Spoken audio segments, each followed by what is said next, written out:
Welcome to Deep Dive Daily. Good morning. Special good morning to anyone who cheers for the Green Bay Packers. It was not that long ago, Andy, that the Packers were 3-1 to win the NFC North. Now they are 3-1 to win the NFC. Two absolutely dominant performances against offenses that scored a combined 80 points in the NFC divisional round playoff game last year. And honestly, it doesn't even feel like, To be fair, both lost their offensive coordinator. With Ben Johnson now in Chicago and Cliff Kingsbury nowhere to be found. Fucking milk carton his ass. Oh my God. Absolutely. Well, like that was a big thing. It was like, I Shane actually, Waldron-ass game plan. I'm not kicking any dirt on Jaden Daniels and sophomore slump or any of that at all. But No, you know who deserves a little sophomore slump? You know who deserves a little sophomore slump scrutiny? Cliff Kingsbury. The play calling in the Giants game was a little that was weird, but whatever. They're winning. Yeah, it's like they have this game in hand. Maybe he doesn't want to go too deep in the play calling and the game plan last night. The fuck out of here with that. From play one. Yeah.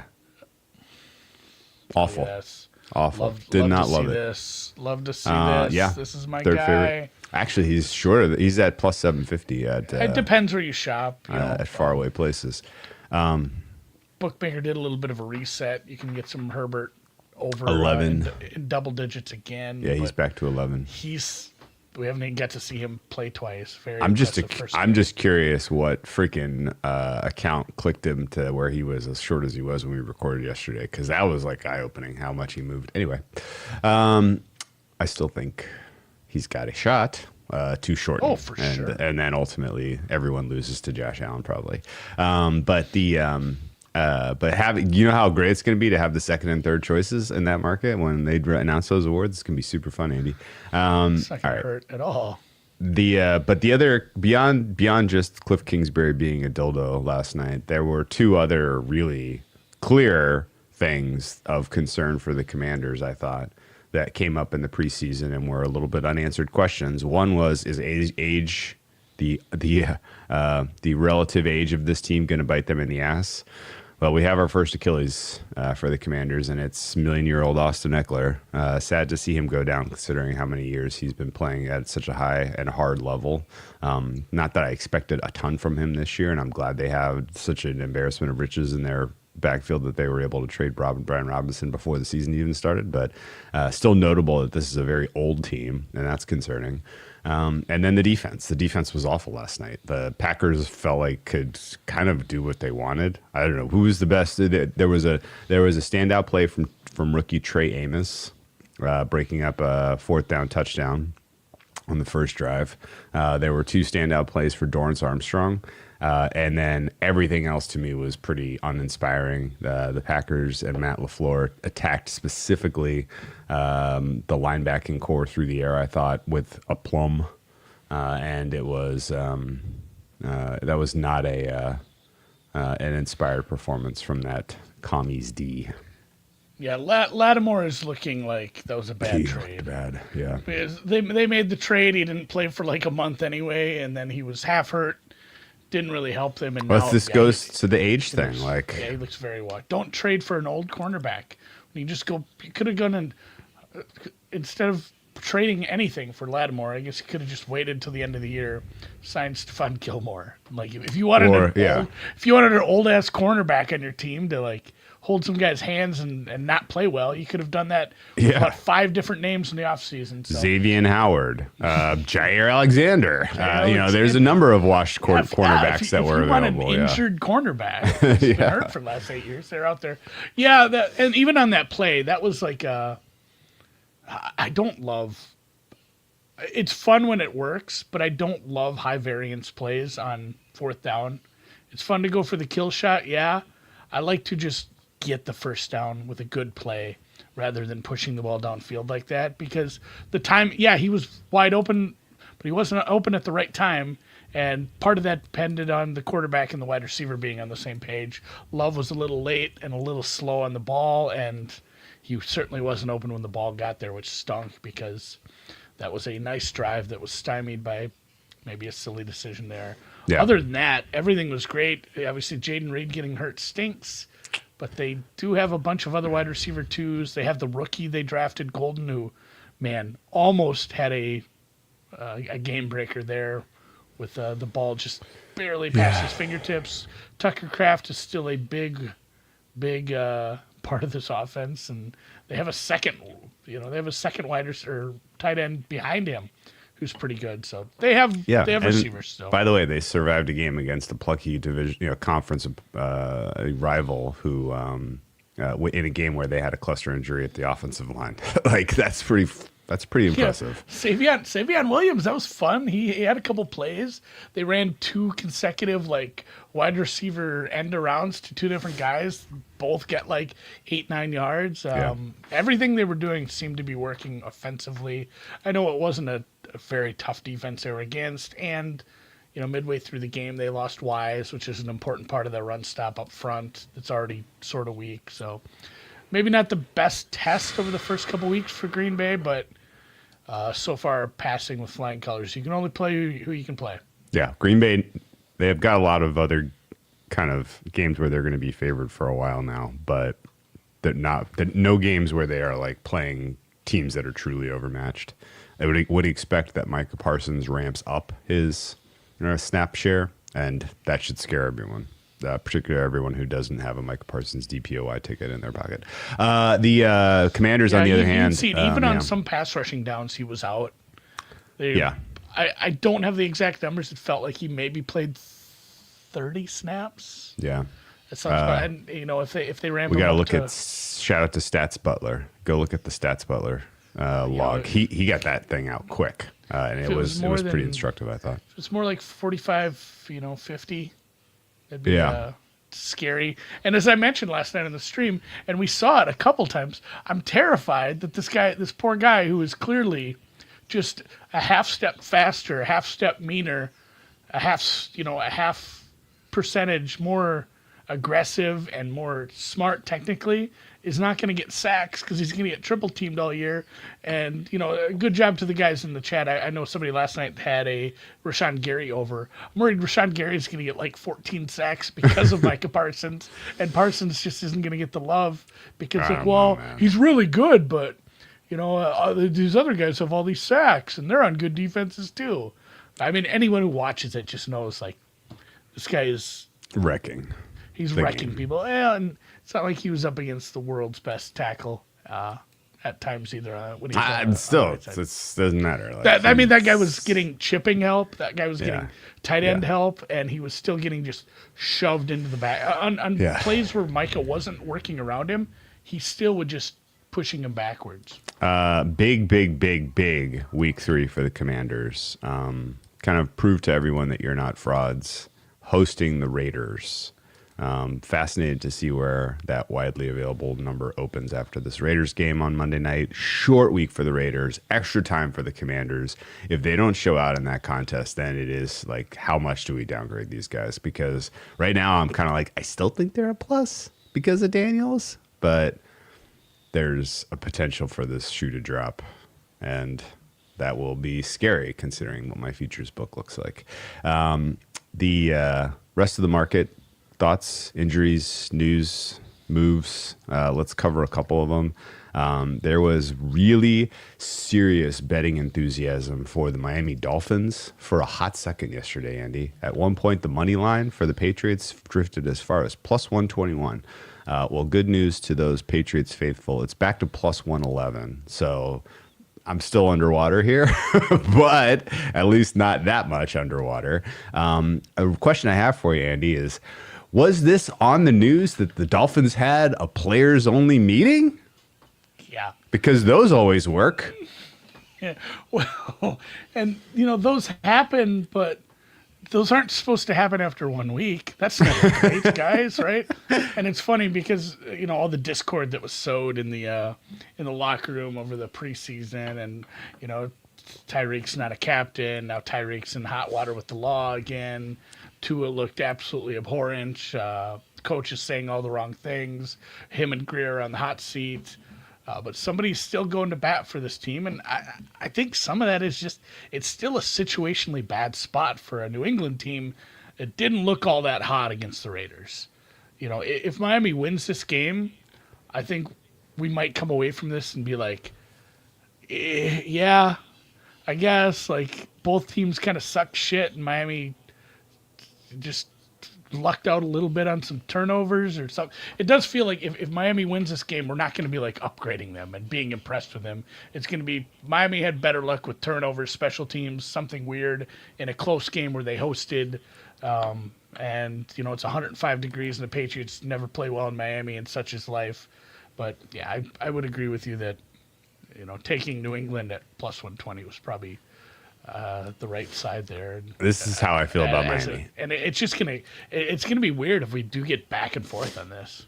Yeah, it is. I can't wait to see where it closes. I think if fair is closer to plus 100, we'll see if it comes back down. Actually, I think fair is closer to like minus 105 for the Patriots money line. I think they should be small favorites here. If the Miami Dolphins do manage to win, Andy, okay. Mike McDaniel has bought himself a week, maybe two, maybe three. The Dolphins have a short week where they play on Thursday at Buffalo. Good luck to them. Then they have a extra rest before they play on Monday night against the Jets at home. So no more teams in the heat really for the rest of the season. And even if they scratch together wins against the Patriots, the Jets, and the Carolina Panthers, and they're 3-2, and it feels like the ship is stabilized, they get Chargers, likely favorites against the Browns, and then Atlanta, Baltimore, Buffalo, Washington before their bye. So if Mike McDaniels comes through this week unscathed, I still think there is a chance he is enjoying Thanksgiving at home with his family instead of preparing for the Saints. Anyway. What else happened market-wide that's raised your eyebrows? Not a ton. I think the Miami thing was the one that was a little surprising that there was some back and forth. Somebody's pointing out, there's still like twos in the market for Miami. If you want to tease New England because you think it's going to be lower scoring and you don't mind a Wong teaser early in the season, I think that's all right. I don't know. Nothing's too surprising. I guess still... The Denver and the Miami numbers, or Denver and New England not getting a little more support is surprising. I'm just looking at the comments in the chat finally. The one about watching your French. So somebody actually posted this. You remember that Spanish Love Island where the guy basically had to watch his girl? That was graphic. If anyone who's ever spent time in Europe, especially back in the day before maybe you had good cable, you didn't realize they're just going to show full nudity on cable TV all the time in Europe. It's much more graphic over there, a little more liberal. And that Spanish, if you haven't seen that clip, they make this guy watch his girlfriend on some sort of Love Island thing, and she is just getting jackhammered by a dude. He is just pounding on her, and he's crying. It looks and yelling and screaming. It looks like physical comedy. It does. Yeah, it looks like a joke. Yeah. Somebody posted that clip. It's Cowboys fans watching Micah just beat every rep. It's it doesn't feel good. Okay. If a player's only meeting happens, but nobody reports on it, does it work? We'll find out. I don't think the voices in the locker room for the Dolphins are strong enough to. Get who's leading that meeting in your mind, Drew? Tua? Okay. So the guy that just absolutely went out and sucked, that just played like dog shit is telling us we need to try harder. Okay. He's got ooze leaking out of his ears. Yeah, Dylan. week 2 players only meeting is exactly what the Dolphins needed. Put in my Super Bowl future this morning. That's good sarcasm there. I liked AJ's comment as well. LaFleur brought out the good plays on that drive after the Commies made it 17-10. I thought the same thing. If the Packers needed to get to Darren Waller. That's good. If the Packers needed to get to 40 last night, they could have, but they didn't have to. So that is what it is. The Broncos are not getting support. You mentioned the Colts, but they know that's stabilized at least, and we're in between 2.5 and pick, so that's going to bounce around in general. Did you see their secondary situation? I know Nick's the didn't look Colts? super sharp, but yeah, with Ward and oh god, now I can't. I have all my injury news somewhere else. But there's a decent chance they're missing 2 corners this weekend, which is Charvarius Ward, I have, is not playing.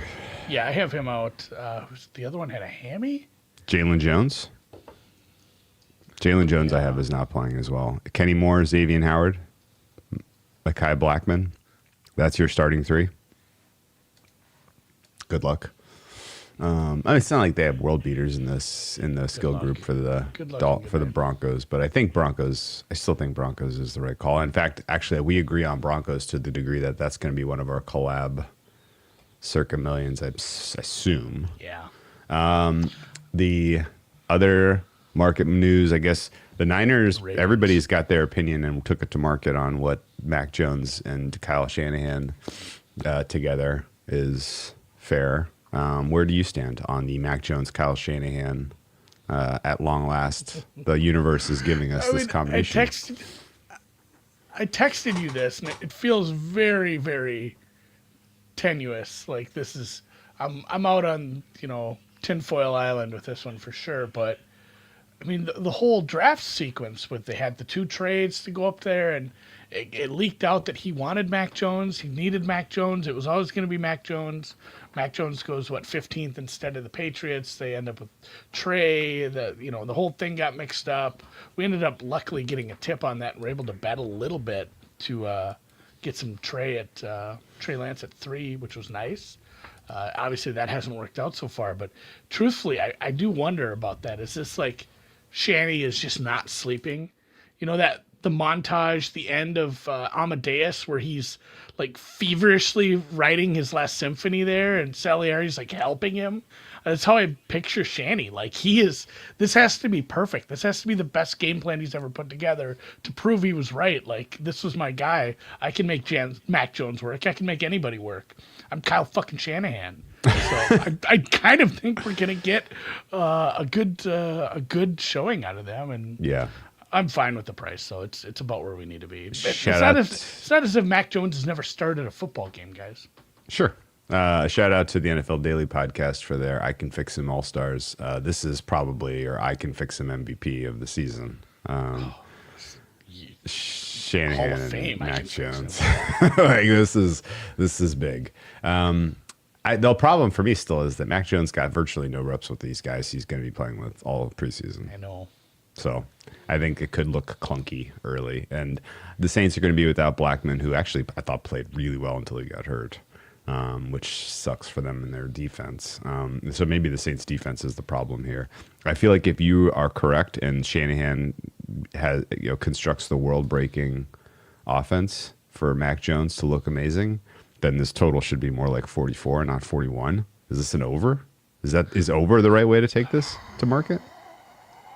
I don't know. 41 is fucking low, man.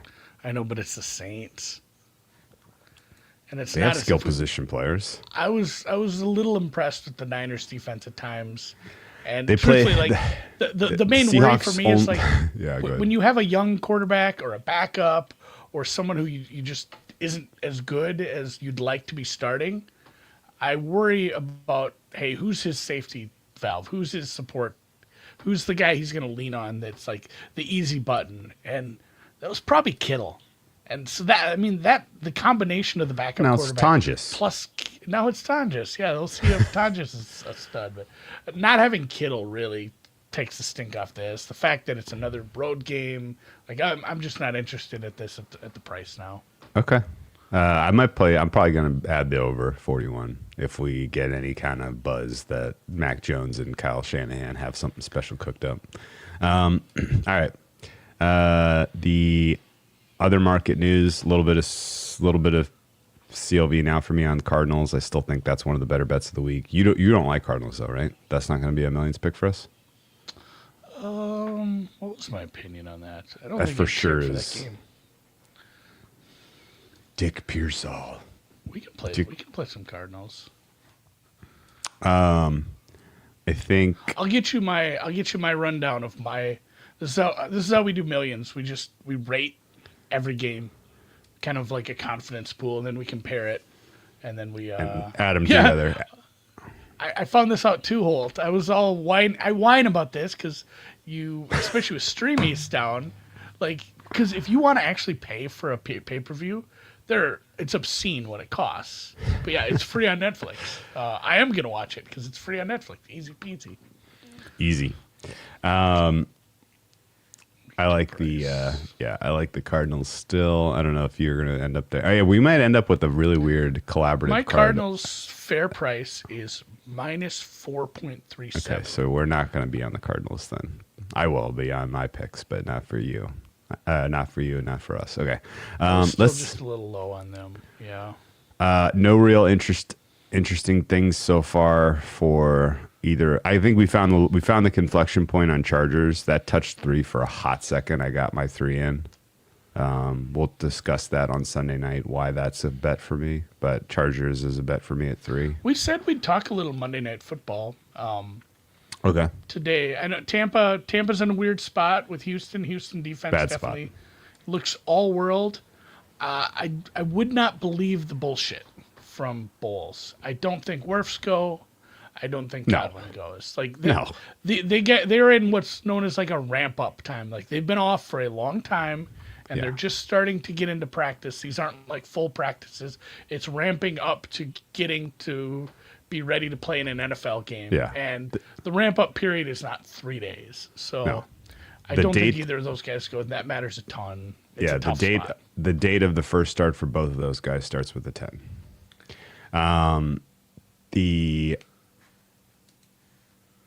Unless you're in Europe.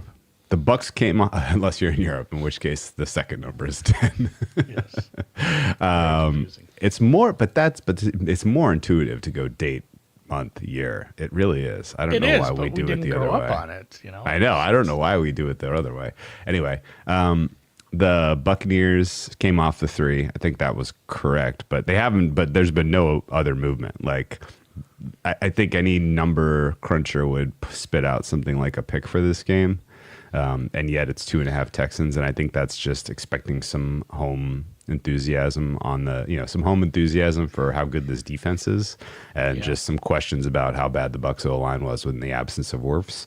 And I kind of agree with that. So I think I'm just walking away from that game almost entirely. But Chargers Raiders, kind of where I'm at. Real quick, last thing on that. I'm almost in the same spot where my fair numbers are closer to a pick'em on that, which says, hey, bet the Tampa Bay Buccaneers. But the fact that Wirfs was out against a nasty defensive line, and you're going to be relying on a rookie plus an old guy without Godwin in there, and I don't know if I'm super excited to back this team at under 3.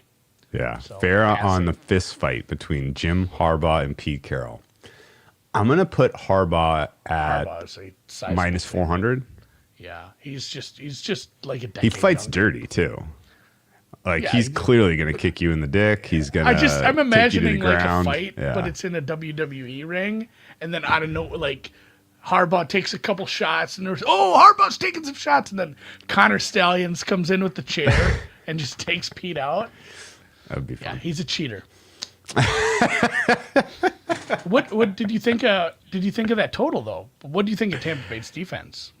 Their run defense is incredible. Their pass rush is going to be effective, but they can be passed on. So the fact that CJ Stroud was as accurate and as like dangerous as he was against the Rams, even in like extreme duress, I think he could probably score. I would make this one 40, so 42.5 has a value to the under, but I haven't played it. I don't know why I'm not betting that game. There's something I could bet a primetime time under. I don't mind that under. I wasn't in love with the game plan from the Grizzler. Offensively, they kind of had to bail themselves out on late downs a few times. And yeah, the Grizzlers got some time to figure things out, I think. The Houston defense should be pretty effective at putting a lid on that Bucks-o. Let's talk about the night game. So I like the Chargers. I like the I laid the 3. I would lay 3.5 at -102, which is the current number. And in general, I think the Raiders defense, which was well prepared for Josh McDaniels last week, is going to be extremely talent deficient in the areas they need to be effective stopping this Chargers team. Joe Alt can take Max Crosby out of the game. He was great. Yeah, he's been great from get-go, but they moved him. He had to switch positions, and he's still great. Yeah, he should be the leader. I mean, if you were doing like if Protector of the Year was just based on, O-line stats and grades, I would guess that Joe Alt would be your market leader right now for Protector of the Year. He was so good. The fact that the fact that the Chargers get extra time for this one is cool, and I think the fact that the Raiders were able to hit home runs against the Patriots defense and through the air, and the Chargers play so much quarters that specifically prevents that. This feels lopsided to me. I think the Chargers could win one pretty comfortably.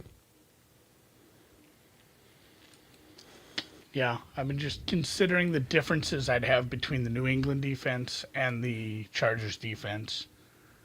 It's not super sizable, but it's big. It's big enough. It's not like one of these where you're going from 30th to 2nd. But the differences between what I saw from the Chargers offense when they were clicking and the Bowers thing isn't helping. Yeah. Like I kind of missed the boat on the 3, but I'm in the same mindset as you here. The passing rate over expectation caught everybody by surprise week 1, but that's actually been a trend going back about 7 games now for these guys to last year. So I think that's just who they are. I think it drops a little, but it still is higher than what we saw, especially to start last year when they really were just run heavy team. Yep. All right. Let's talk Survivor and then Wine of the Week. Cool. Oh, and a quick recommendation for people. Oh, yeah. Survivor first. Let's go for it. Okay. Baltimore is 12-point favorites. Top a entry. Lot of people will probably use Baltimore. I'll be making a case to Drew to use Baltimore, and probably not 1 but 2. As silly as that sounds, because Baltimore loses these stupid games all the time early in the season. But, man, they have to be on – it feels like they'll be a little more vigilant with a shitty opponent coming off a loss rather than, we're like 3-1. We're playing the Raiders. What could happen? Let's just fuck around through this game. Hope we don't lose. Oh, no, we lost. There's other spots, obviously, for every team, but it's a nice spot there. And there just aren't a lot of other teams I'm in love with this week. We did mention this off the air is we got to recalibrate things as we go here eventually, because different teams are going to be rated quite a bit different than the path that we looked at to start the season. And maybe Green Bay is kind of a nice one here too, where you can kind of pick where you want to use them down the line, because a bunch of the teams they're going to play are probably worse than we thought, including possibly Chicago twice, possibly Minnesota twice. Who knows if they're actually good? And then they play Carolina. They play the Giants. There was another one too. There's a few spots to look at the Packers. Obviously, can't use them this week. They already won. But the other one I did look at was, oh gosh, where are they now? The Rams, road team. It stinks to use a road team. The Rams, the Bengals, depending how you feel about Jacksonville and the Bengals, and then in ones where you didn't use Arizona the first week, Arizona's definitely an option. Okay, yeah, I think those are the 3 we go with. I think top kind of chalk. Our pick, our Survivor one is just don't overthink it. Yeah, just make it deep, and I think we go Ravens. Number 2, where we used Cardinals, we're a little bit off of consensus. I think we go Rams.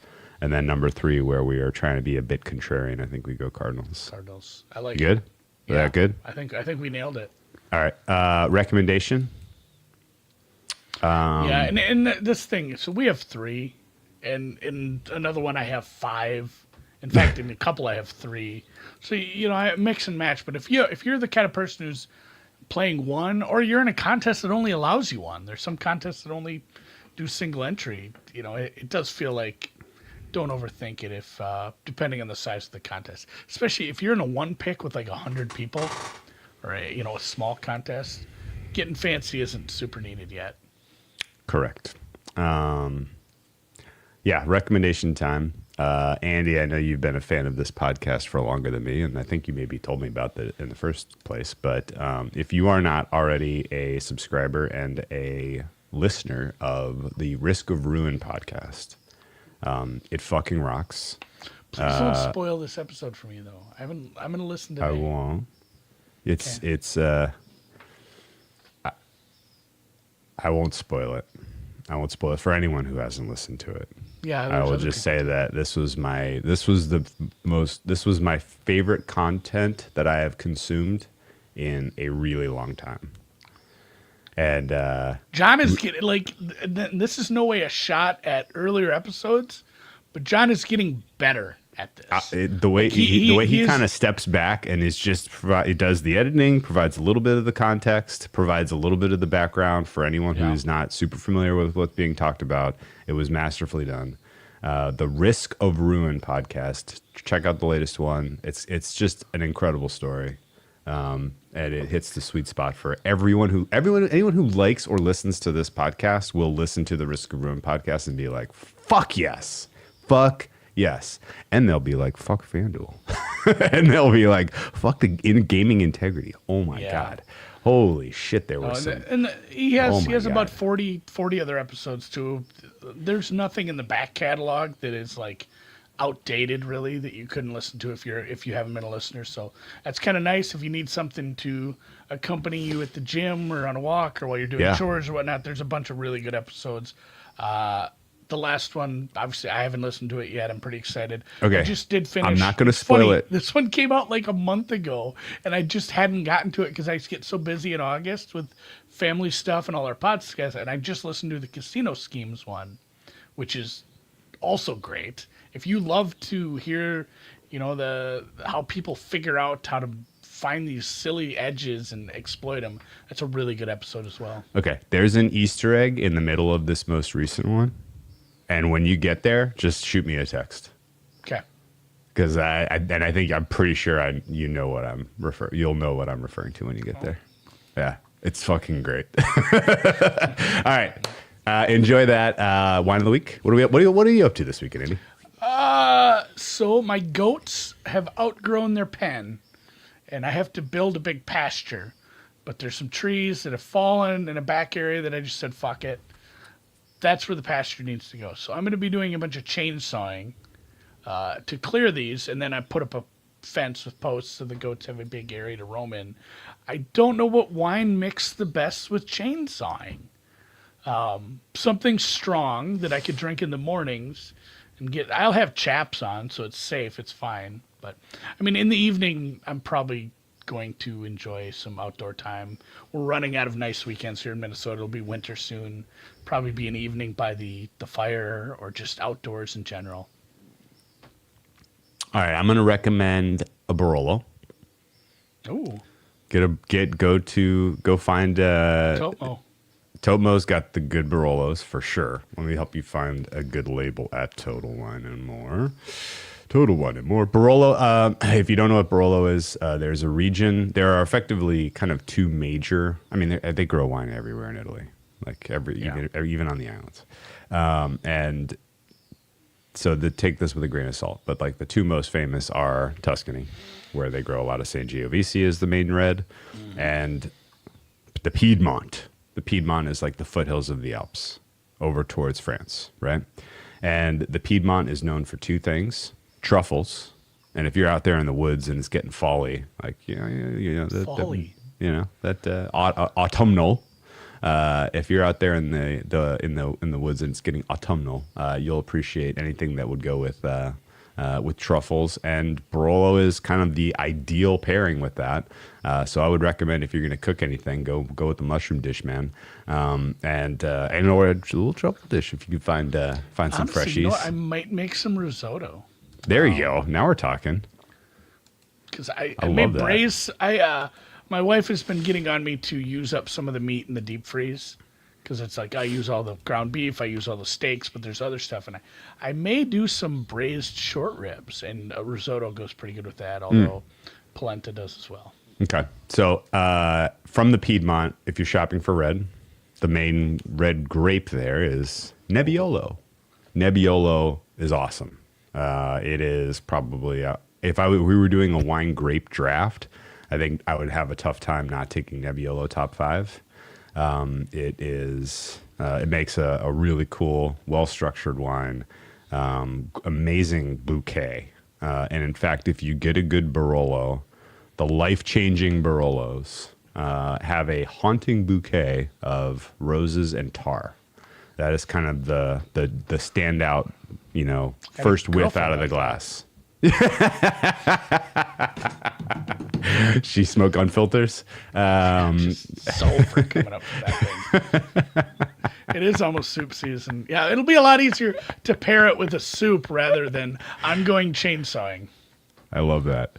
All right, so look out for anything that would qualify as a Nebbiolo. Anything, if you're going to go kind of more on the budget side, the kind of broader region that has Barolo style, but not for the price point, is Langhe, or Langhe, I think is spelled.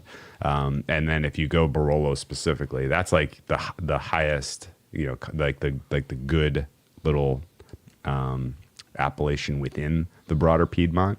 And the best Barolos are, honestly, anyone that you can find. I would default to the oldest because they get better with age, clearly. So if you're looking at a shelf and they're all reasonably similar priced Barolos, and one of them is 2016 and one of them is 2019, one of them is 2023, the 2016 is going to be the best. And so I would basically just shoot for the stars in terms of age when it comes to Barolo. But it looks like you can get some pretty good Langhe Nebbiolos in like the $20 range at Topo right now that look pretty decent. And then if you go higher than that, my go-to is the sorry, let me get the name right. I have it written down right here. Guido Porro is my guy. Are you allowed to say that? Guido Porro, Porro. His Barolos are kind of right at my price point, and every one I've ever opened is like knock you off your socks. But they have a lot of good choices, it looks like, at Topo in general in your neighborhood. So again, I'm just gonna pick find the oldest one one off the shelf. One that's between $20 and $30 that starts with 201. If you can't find a Barolo in that price point range, look for a Langhe Nebbiolo. It'll be similar. I'll go to the Italy section. They're really helpful at Topo. Yeah. Good deal. Any other thoughts for the weekend before we head out? We'll be back Sunday halftime to talk some halftime of Vikings Falcons, which should be a banger. 2 weeks in a row now. We get a banger per second year quarterback matchup, even though obviously JJ didn't play last year, but we got all these guys from last year's draft that are going to be facing off all year, I guess. So will be fun. Yes, hopefully the McDaniel. How bad does the Dolphins have to lose for McDaniel just to be gone? Like, maybe not even points given up, but if they're like, I think it's more about the offense stinking. I think if they lose like 10-0, that's almost worse than losing 35-21. I think if the offense, you're supposed to be our offensive guy. I think if the offense doesn't score in the first half, he's fired. I think if the offense scores less than 10 points, he's fired. Yeah. And I think if the offense scores 17 or 20 points, but they just look completely out of sorts and it was all garbage time, I think there's a case he's fired. Yeah, and good point by Charles Saul. Cooler heads prevailed. They do have a Thursday game next week. Don't feel like they fire a coach on a week where they have 3 days to prep. Doesn't matter how much they hate his guts. You still don't want to embarrass yourself more than you're going to at Buffalo. So maybe after the Buffalo game, they leave him in, Hey, we're going to see Niagara Falls. Don't bring your passport, though. Yeah, that's or a good do bring call, your Charles. passport and go over across Canada afterwards over and there. enjoy the time. Enjoy some poutine. So, all right, call it a day. All right, man. Happy week 2.